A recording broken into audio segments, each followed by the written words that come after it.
Hi, everybody. This is Dave Gold from Crossroads Psychological Associates, and I'm here with my partner, Matt Otto. Hey everyone, how you doing this week? So this week we were going to talk a little bit more about parenting.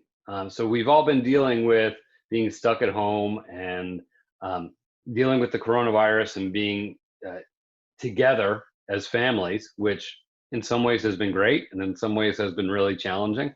So the last few weeks we talked about how it affects us on an individual level. This week we thought we'd talk a little bit more about how it affects families and how it affects parents.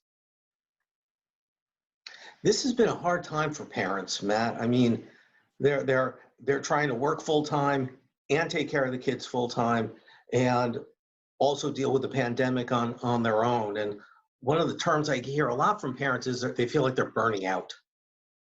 You know, Yeah, parent burnout is a big deal.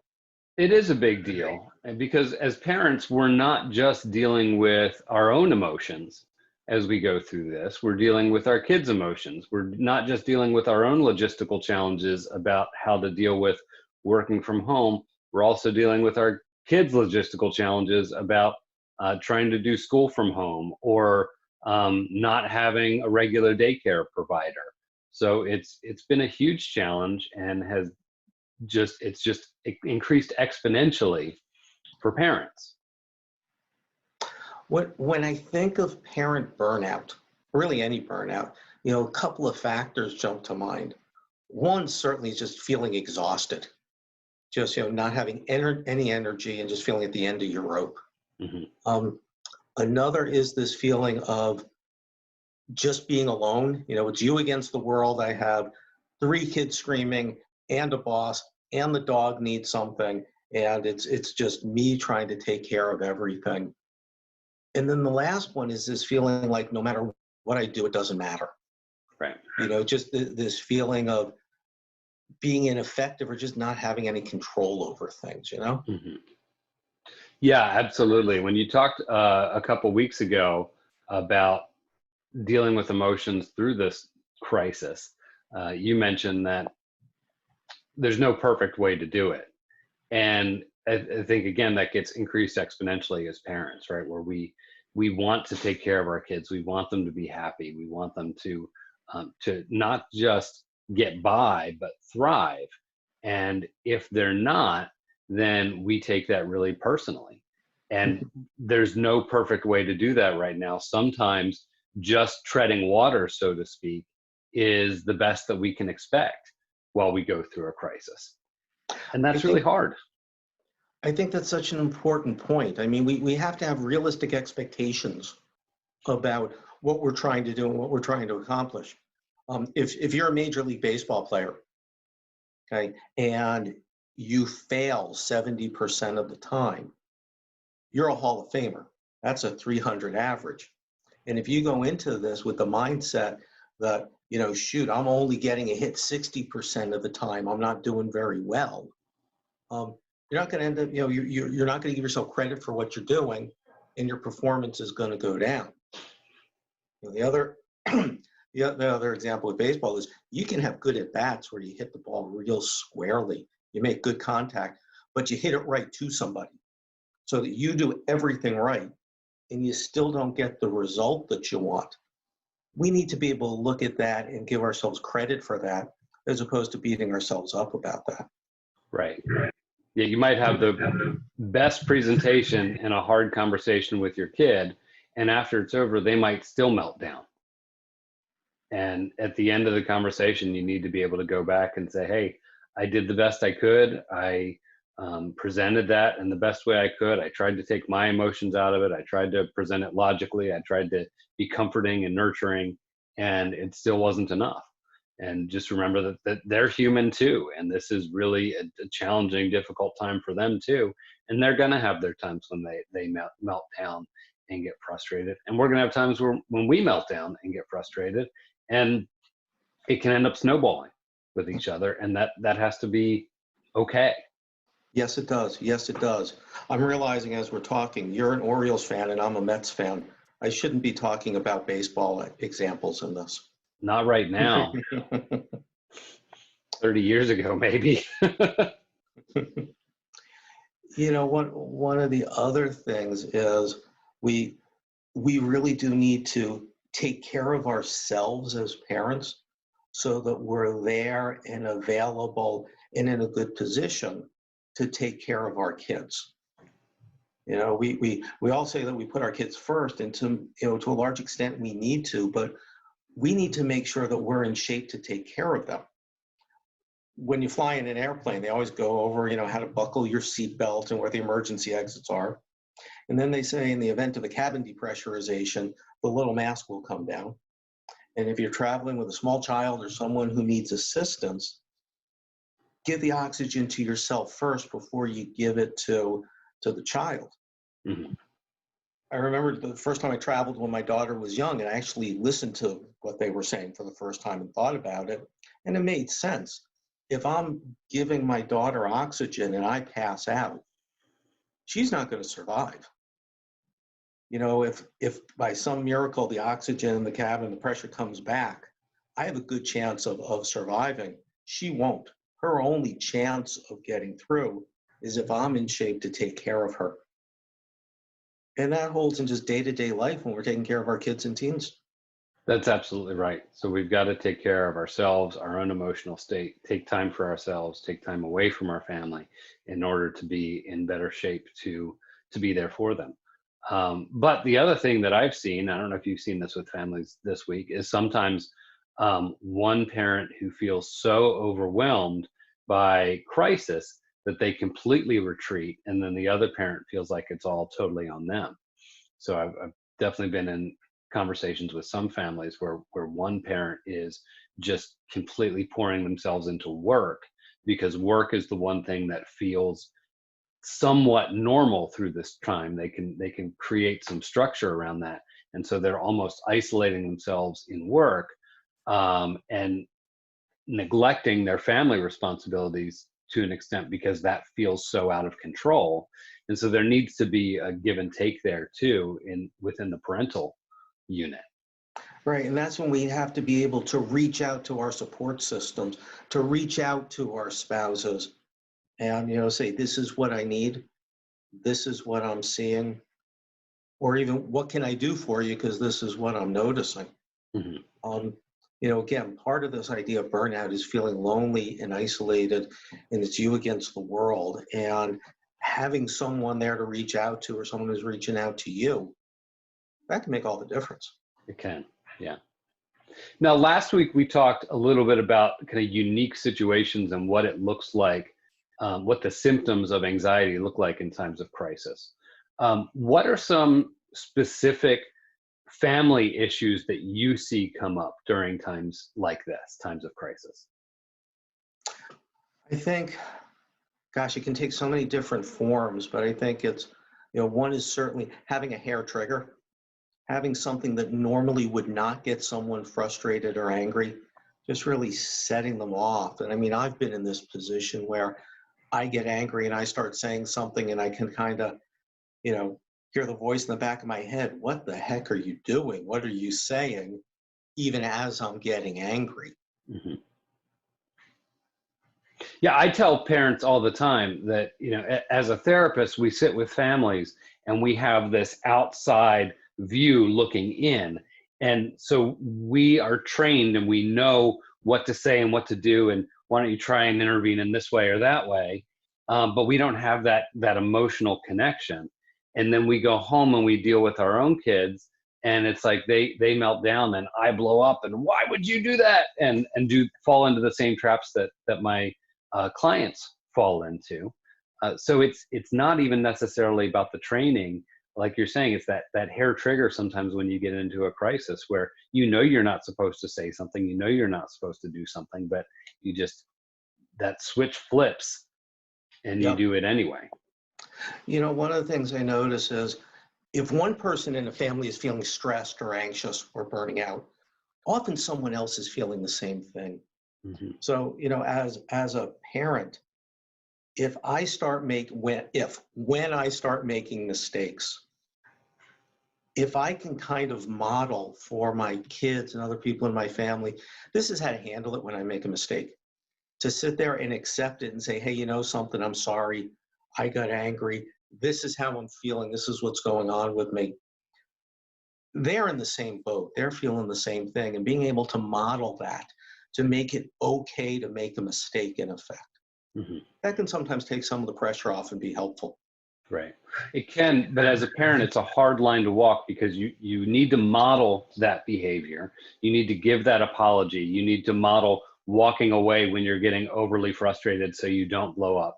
And then coming back and talking to them later. You need to model apologizing when you do make those mistakes. But at the same time, you need to not make your emotional whatever shortcomings or blow-ups or whatever need to not make them your kids' responsibility, right? And Absolutely.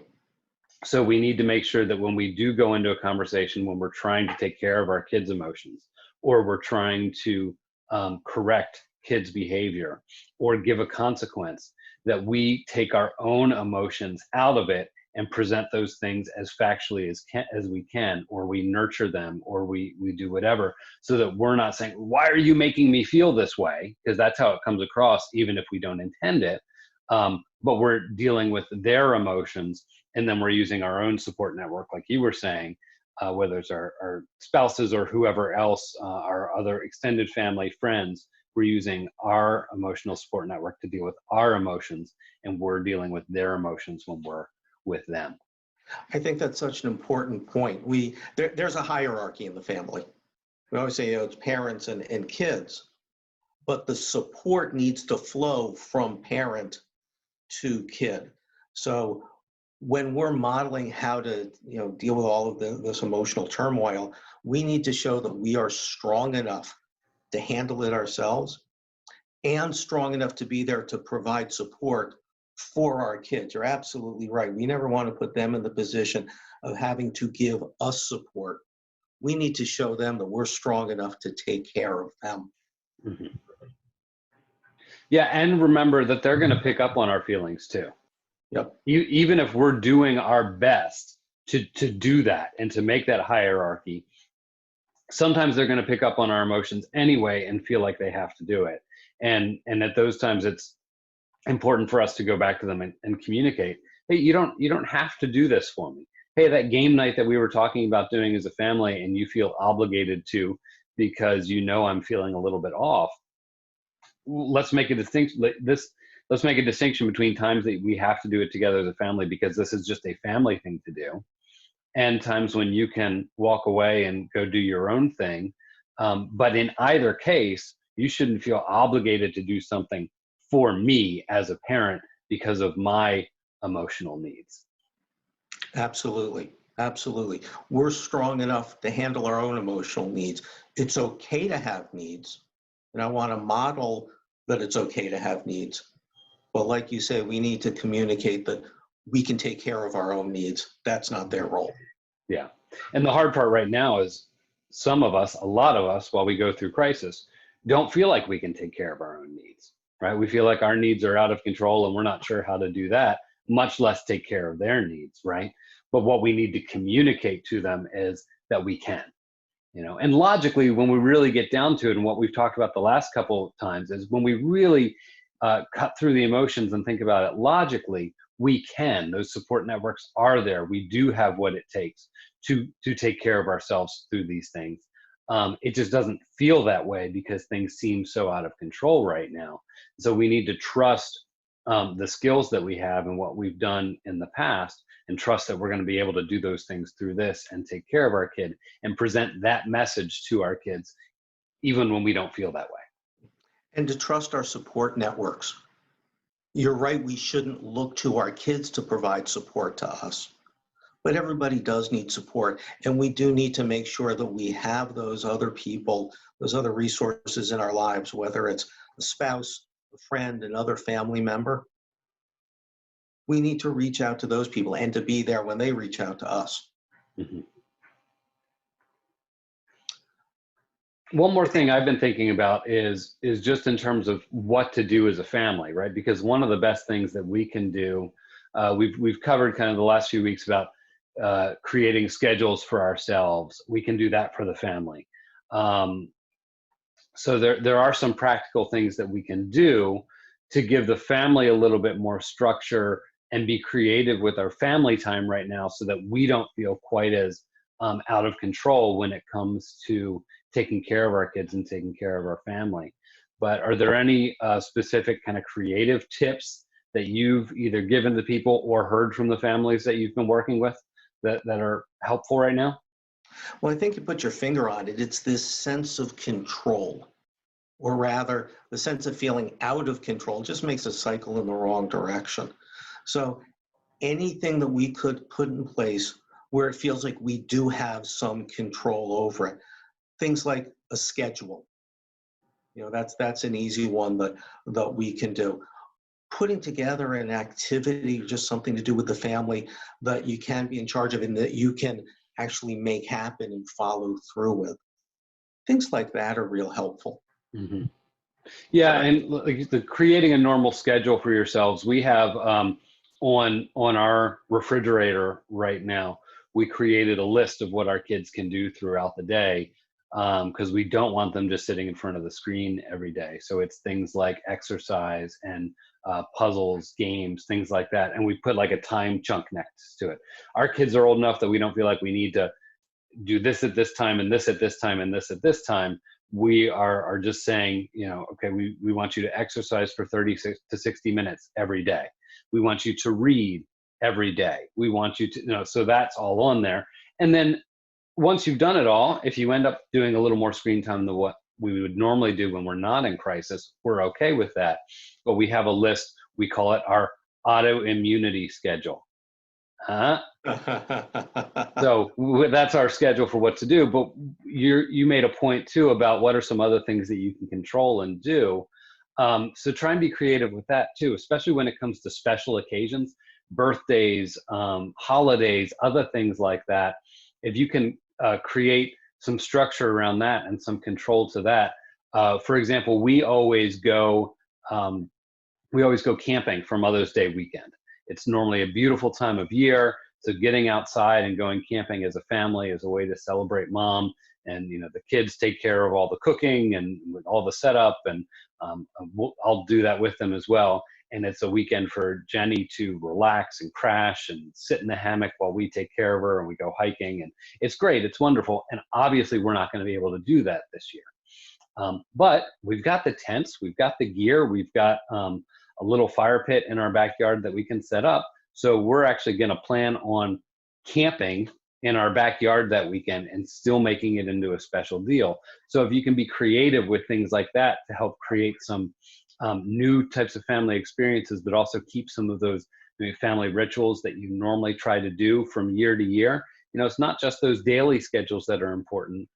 It's also those annual rituals that we get into as our families that right now seem really out of whack and out of place and can be depressing and can contribute to that family stress that we can have some fun with right now if we have the wherewithal to be a little creative with it. I really like that idea. Rituals are so important. The other thing that I would throw in that you can have some control over and some feeling of mastery and accomplishment would be projects, whether it's do-it-yourself projects around the home, making something new, repairing something, or even in the kitchen, even cooking. Those things count, and it's something you can feel a sense of accomplishment with. Mm-hmm. That can go a long way. My middle daughter has taken up baking through this whole thing. It's been where the rest of us are all gaining a lot of weight, but it's been really neat to watch. If I can help her in her baking in any way, I'd be more than happy to be supportive of that and eat whatever she makes. If we were still in the office, every week there would be something new right now. That should probably do it for this week. We'll be back. Absolutely. Thank you all for joining us. We'll see you guys soon.